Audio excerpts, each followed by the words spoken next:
Naya. I'm Lily, and this is actually a video that I've been meaning to do for a while. I've actually recorded it once.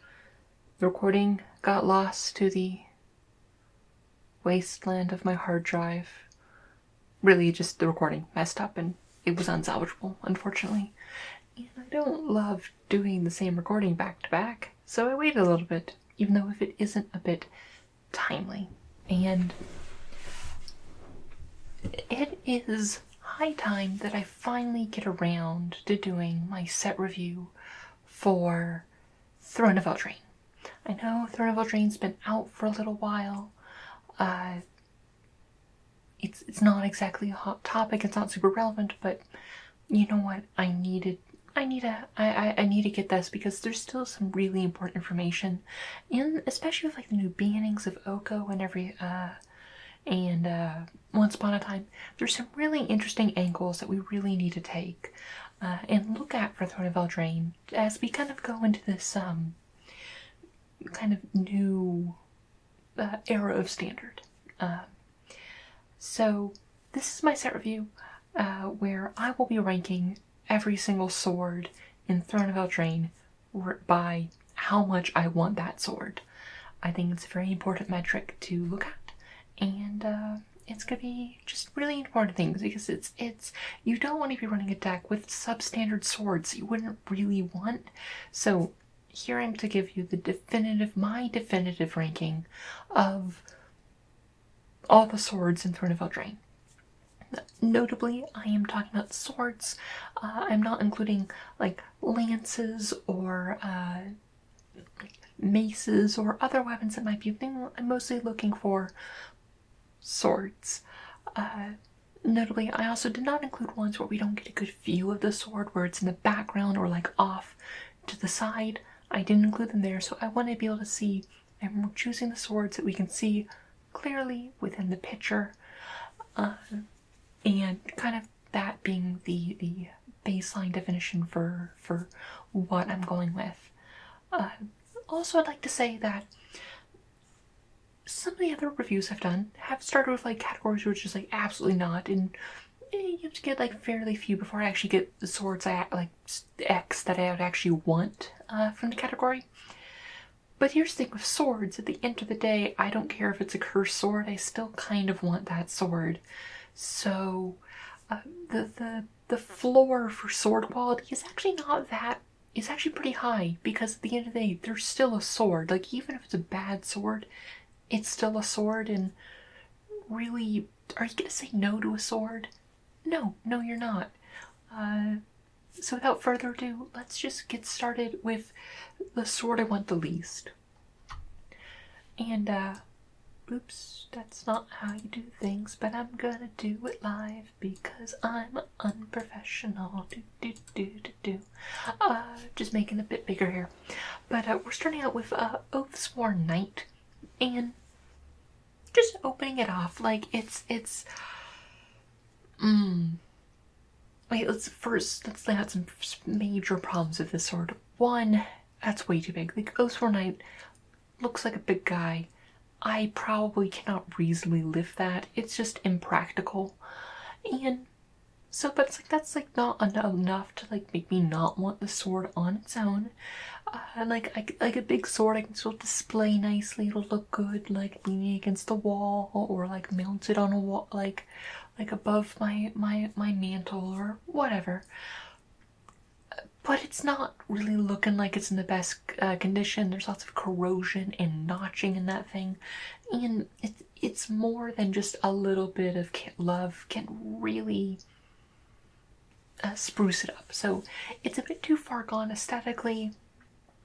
And also, looking at Oathsworn Knight, that sword is most definitely cursed, and really all these things are just points against it, and it's really going to be at the bottom of my list here just because it's like impractical, kind of ugly, and most definitely cursed, and all three of those things just has got to put it at the bottom of my list.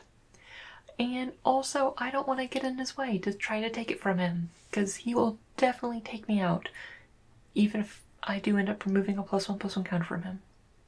but I will die in the process. Next we have Ogre Errant, which a lot of the same ones. It is an ogre, so like that sword is deceptively tall. It's not in great condition. It is clearly scrap. It is slightly above it because it is obviously not probably cursed, most likely. It's just a bad scrap together sword, and it's just kind of those low quality things where it's, and combined with it is being wielded by an ogre currently, so it's like a bit beyond my like ability to use it in any meaningful capacity. So it removes some marks from there, and yeah, it just isn't a super aesthetically pleasing sword, even if it has a lot of let's call it personality. Alright, next up we have the sword held by Emry, Lurker of the Loch. Now, aesthetically, very nice sword. It's has a nice design to it, even a bit simple and classic. It has a nice glow to it. Two problems. Okay, there's two situations here. Like, the art here depicts it as somewhat sinister, so either A, this is much more like the classical Lady Lake, at which point, or the deviation from the Lady Lake, where it's giving me the sword to try to lure me in and like drown me and eat me or whatever it is that Emry wants to do with me. And I don't really want that. I don't want the sword that much that I want it to get eaten by a merfolk lady. Alternatively, it is more like the like classical Lady in the Lake, and she gives me the sword, and now I gotta like rule over like a kingdom or something, and that is way more responsibility than I want. Like, this is a lose-lose situation either way. Like, I'm just a girl who wants a sword. I don't want like either death and or like gruesome death and or responsibility of leading a country staple onto that. Like, I just want as few strings attached, and those are two really big strings. So I'm gonna have to say no to the sword from Emry there. Right, next up we have Oko's Accomplices, which their sword is just half of a pair of scissors. That's not even useful as scissors. I could make that. Like, that's just, you gotta unscrew some scissors. Like, it's just like it's not likely to curse me. I'm not likely to be stuck like managing a country's like finances, but at the end of the day, it's just half a pair of scissors and it's not super useful. I'll probably just throw that in the garbage. Yeah, that's a solid no from me, Oko's Accomplices.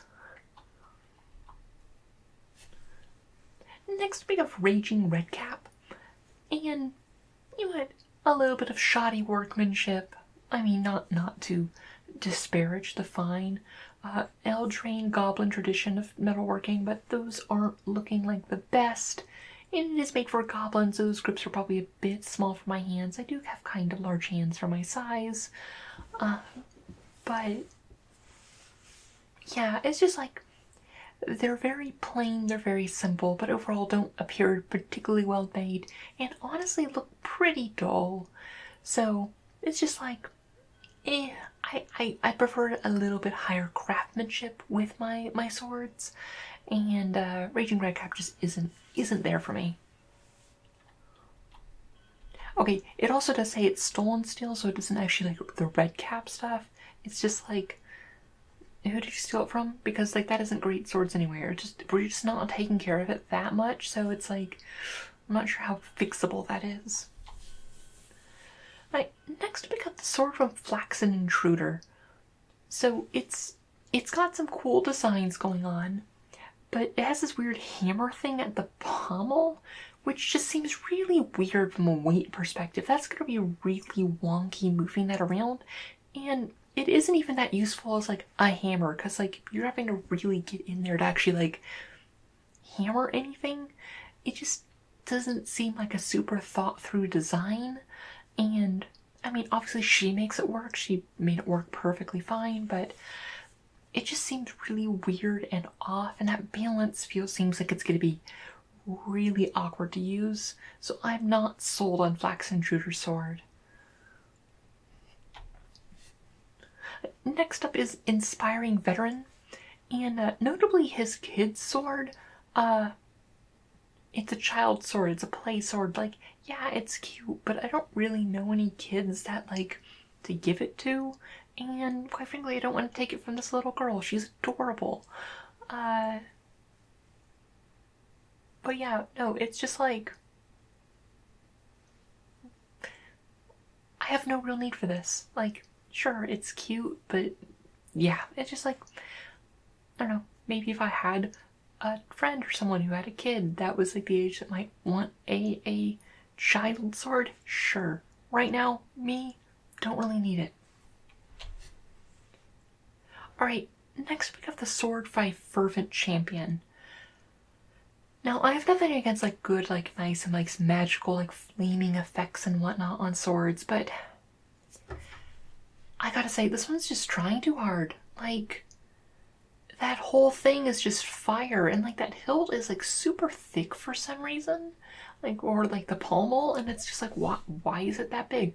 Why is the handle part on fire? And like the fact that he's able to just grab it there means that that fire is purely for show. It isn't hurting his hand. He doesn't even appear to be wearing gloves, so it's like, is it really that great? Like, this is a classic case of the sword is just trying too hard to look cool and ends up just looking kind of like a cheap souvenir from like Emry.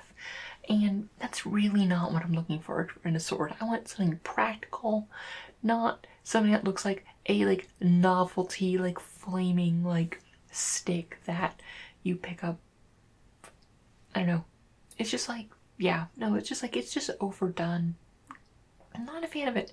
Also, for all that show, he only has one power, so it's like, how great can that sword really be? Right, next we got the two swords in here in Ferocity of the Wilds. And notably they're just here because like they're just pretty simple. Granted, I do like the one on the left a bit more. The one on the right is just very basic. The one on the left has some like cool things going on, but we're really reaching like the beginning of like the nice solid craftsmanship of like the swords of the realm. And I gotta say, at the end of the day, I would be happy with either of those swords. Like, even a simple sword like this appears to be well made. Yeah, I mean, I won't say no to a well-made sword. I mean, granted, they're given this scene, it will probably be the ex-sword of a former now deceased knight, unfortunately. But yeah, no, these just kind of like have filled out. You gotta start somewhere for the Knights of the Realm, and these are just a tad simplistic from my perspective, and we don't really. I would like to see more detailing on the one on the left, but the one on the right is just like, it's very basic. But I mean, there's nothing wrong with basics. It's just nothing too much about it. Next we have the sword from the dwarven Improbable Alliance. Now this is another very like simple sword, and you know what, I like this one because it's like, it's very straightforward, it's utilitarian, and that's just going to be some nice good dwarven steel and craftsmanship that, you know, it's simple, but that sword is gonna last you. And really, at the end of the day, if that's what you want, if you just need a simple, durable sword, you can't go wrong with some nice, just pure dwarven steel. And really, it's like very few frills, nothing too flashy. I would like a little bit more of a guard. That guard is very simplistic, and I feel like it could easily, another play could easily jump over it.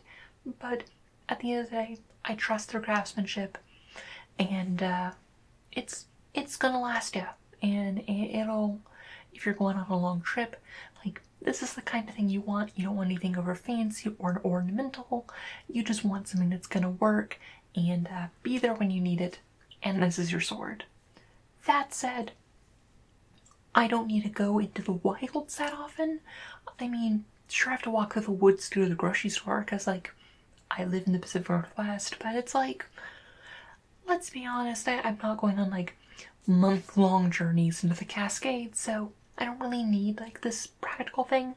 And maybe I want something a little bit more ornamental, a bit more showy, just to like impress people all over. But I would not say no to a nice blade of dwarven steel. Next we have the sword in the foreground of Rowan Stalwarts. You know what? It's nice and ornamental, but I think it's just a bit too big for me. And it seems a bit too ornamental. It appears like very much like, ooh, this sword is one that looks cool. It's supposed to be like, because like obviously they're all like outfitted in their finery to like for a parade or something. And it isn't a sword necessarily made with like functionality in mind. That said, it does look nice. But yeah, no, it's just like, this is kind of the opposite of the one where it's like, this one I wouldn't want to use, but it would look nice on my wall. So, kind of back and forth on those.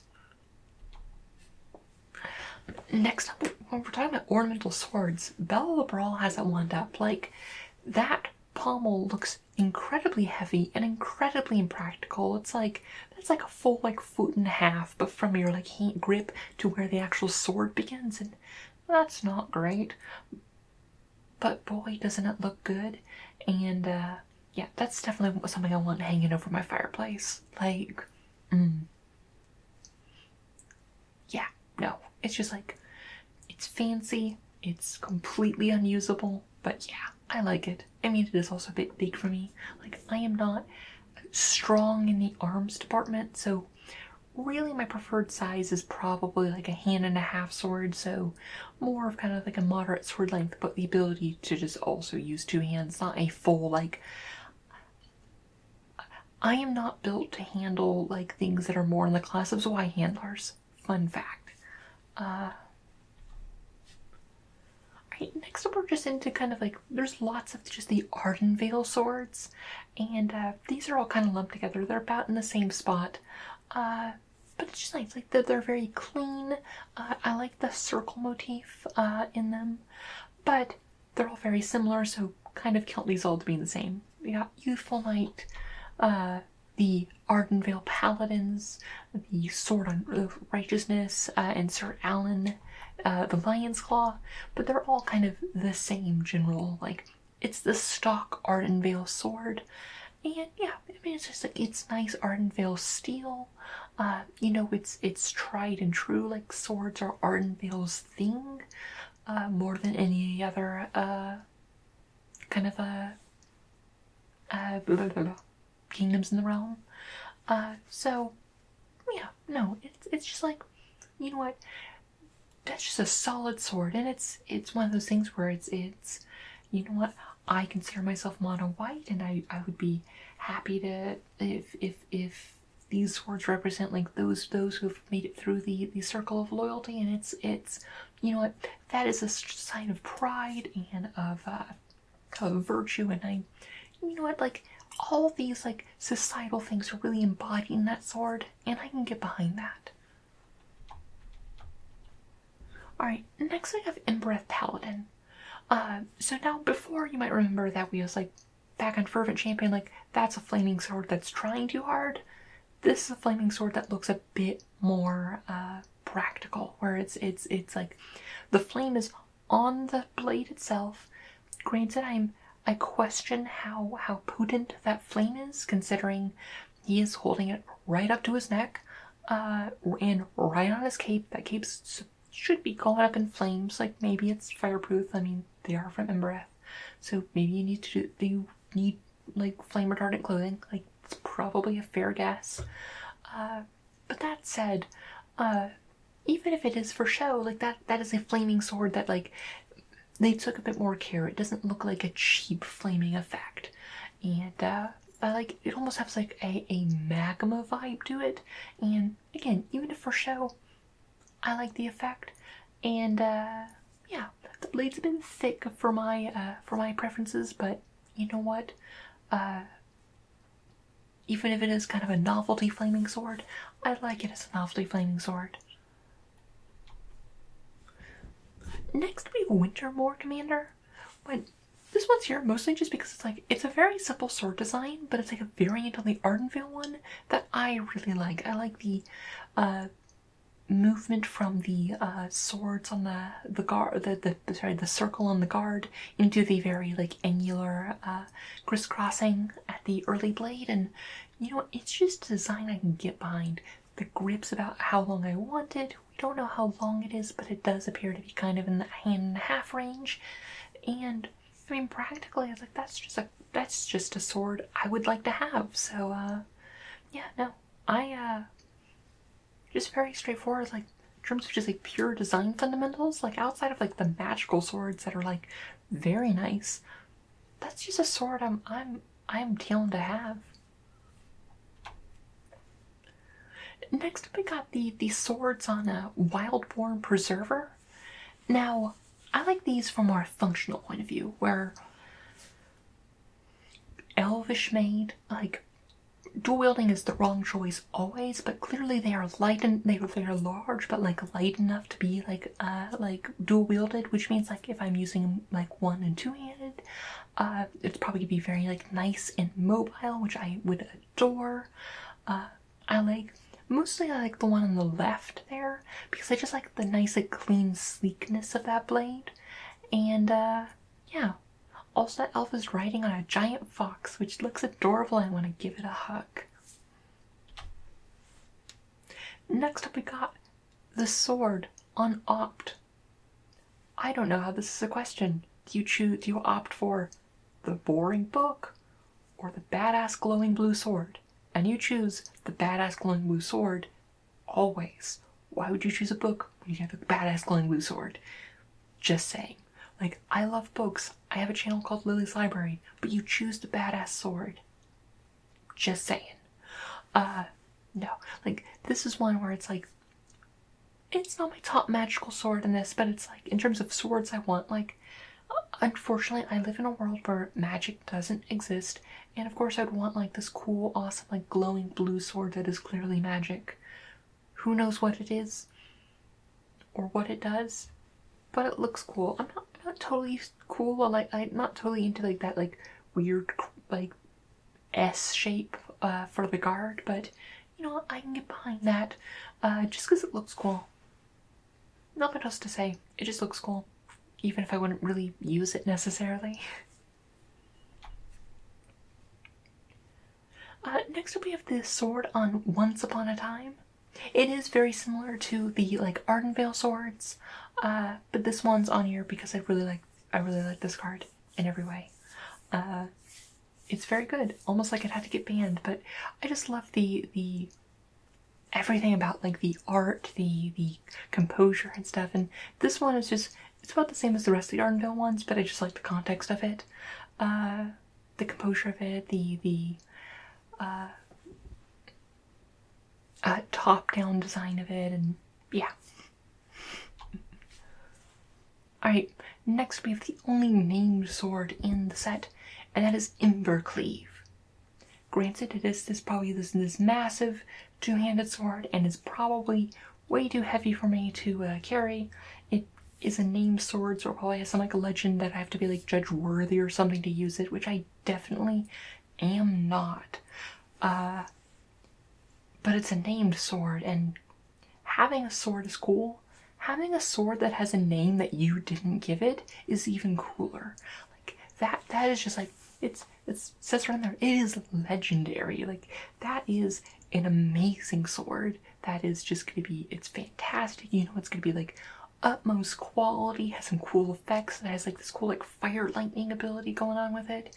It's just like, everything about this is just like, yes, this is a sword I want. And it's like, even if I'm not using it, even if it's not practical, like, I get to like be just like introduce myself. It's like, greetings, I am Lily, the wielder of Embercleave. And people are like, oh, yes, the possessor of Embercleave. Lily, yes, right this way. I don't know where I'm going in this situation, or where I am and why they're letting me in, just because I am the wielder of Embercleave, but I can introduce myself as the wielder of Embercleave, and that sounds awesome.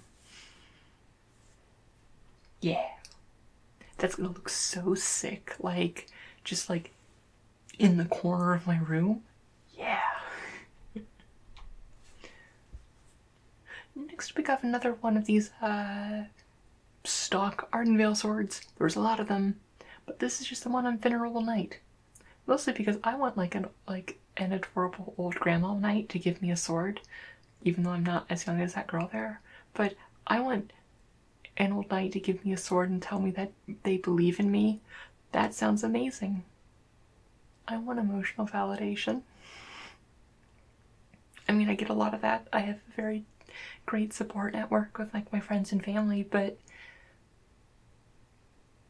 can't I also have a knight also validate that they believe in me? Because that sounds great. And then also have them give me a sword.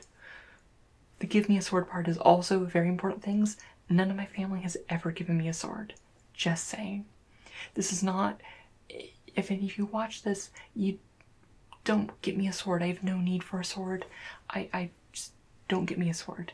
But I'm just saying, if there's any knights out there who have swords that need like bequeathed to someone, hit me up. I can definitely like sit there while you say some speech about like duty or something like that, and like gaze and like detached awe or whatever, and as you then come in and like pass down your sword, like ask me to continue your legacy. Again, the sword will probably end up sitting in my corner of my room, and occasionally I'll take it out and just be like, ooh, sword. Sword. Ooh, oops, I accidentally cut myself, but ooh, sword. And I definitely won't live back up to your legacy, but just saying, if you're out there, hit me up. Yeah. Fireborn Knight. Okay, these swords just look cool. Mostly because like functional. Like these swords, like they almost like it's like they're not flaming swords, but they just get hot. And I'm assuming that they bequeath some amount of like protection, like the wielder is infected. But the fact that just like they start glowing and things like that, that sounds sweet. That the fact that these swords are just all they do is like generate heat and make like the metal heat up, which sounds awesome because practical. Think of all things you could do that. Can't think it.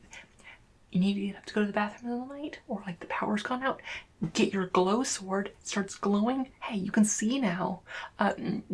You're walking through the woods and something. You need to like heat up something. Like you can just take out your glow sword, put your thing on it. Oh look, you got a pot of water boiling already.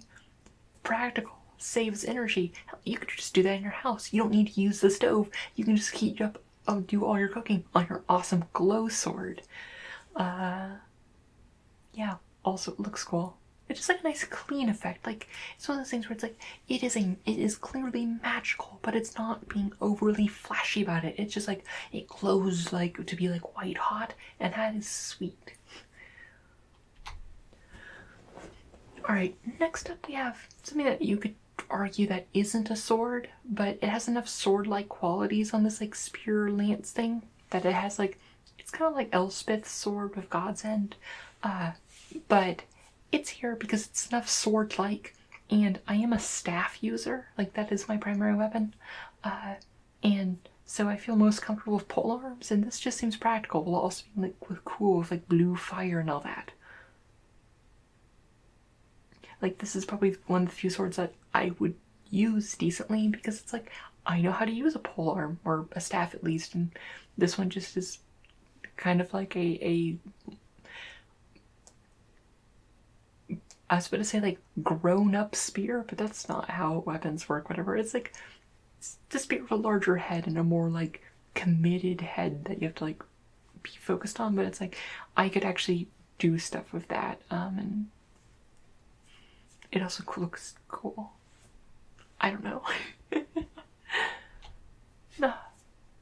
Now this is how you do a flaming sword. This is the sword of Sir Gwyn, the hero of Ashvale. Take note, fervent champion. This is what a good flaming sword looks like. We're talking about like clearly the hilt is not part of the fire. That is a clear hilt, and you can see the blade within the blaze coming out. You have a nice like you can see the movement of the sword. It's not just like the straight, oh look, it's a fire shooting up, the entire sword is fire. Ooh, this is clearly a nice flaming sword. It is the sword wielded by the hero of Ashvale, and you know, that's a sword I want. It's also small enough, it looks practical. Like, that is a sword size that looks like reasonable to carry in one hand.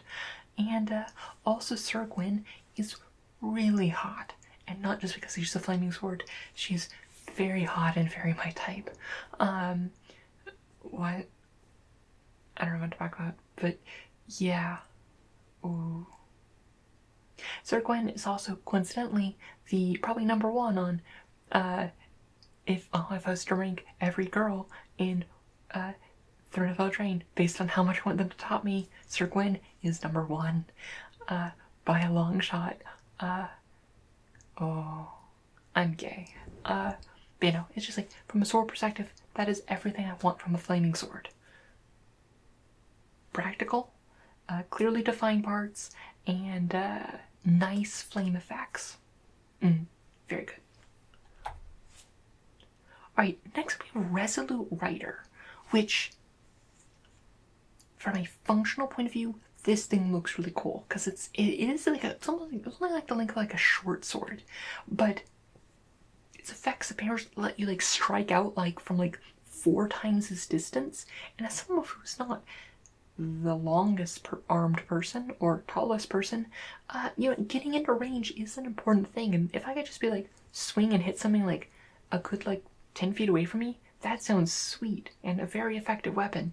So yeah, it's also just like, it looks, I love the kind of like ghostly like blue like magical effects emanating from it and all that. And I mean, also it gets lifelink, so like it also heals me, I guess, theoretically. I don't know how that works, but really just that reach ability is something you just don't get with swords very often, and that's something I'm very into, and I can really appreciate. Yeah. Alright, number 2 is, or not number 2, but next one, we'll be talking about Rowan's sword in a bit, but this one we're actually talking about Will Kenrith's sword.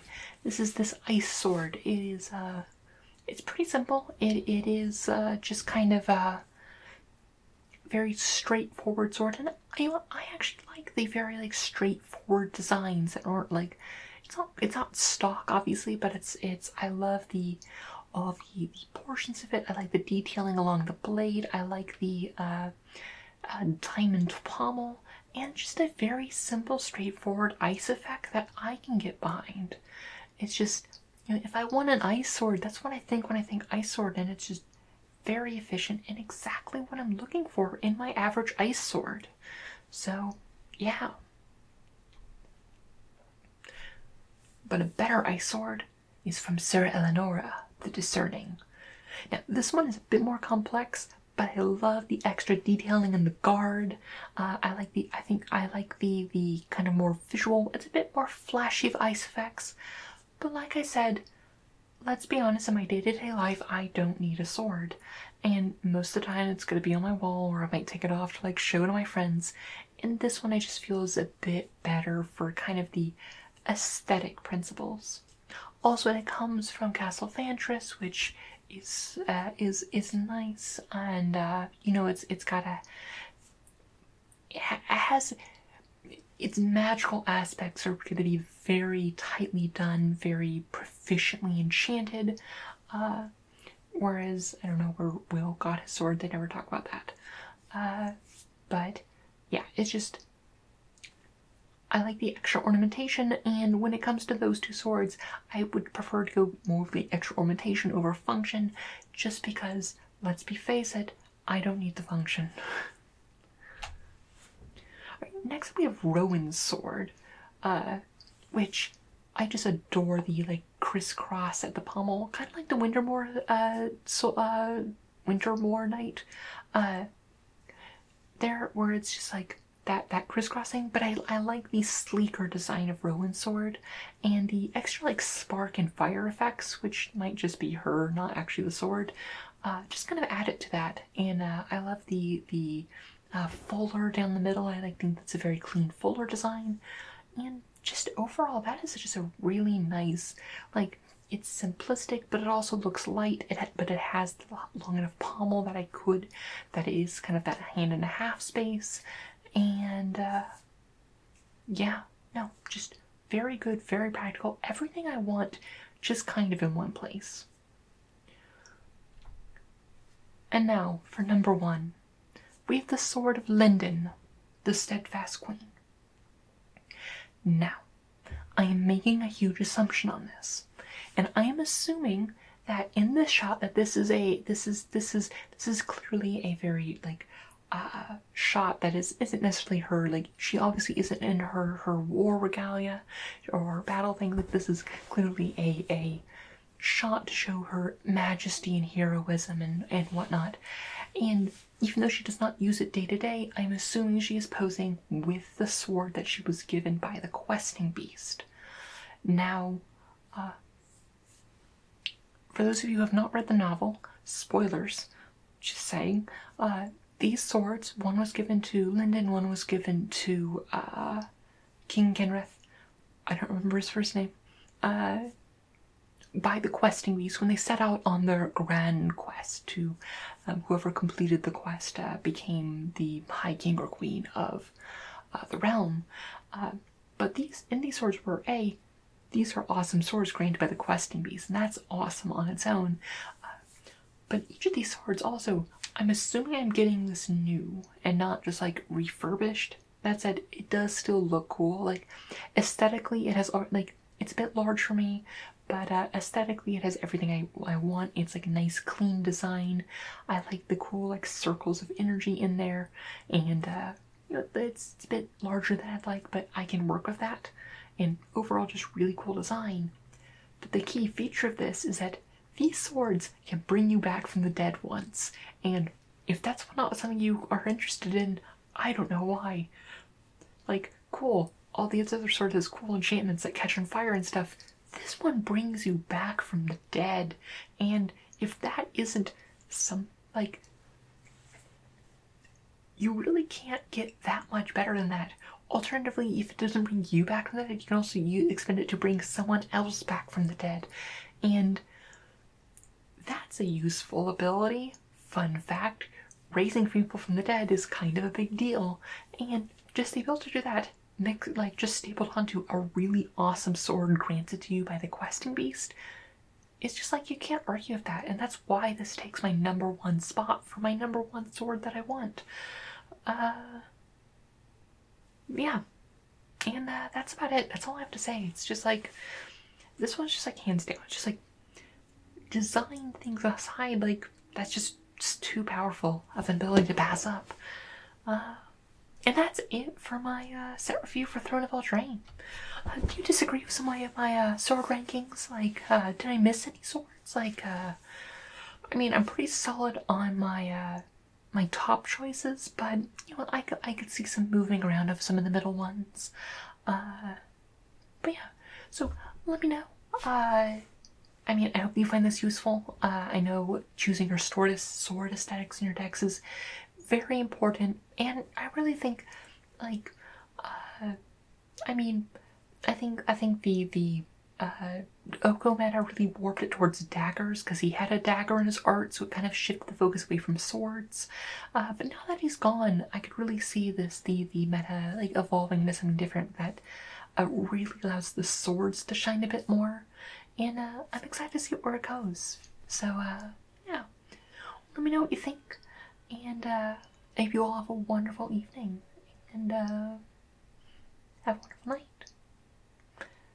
And as always, may your story smile upon you.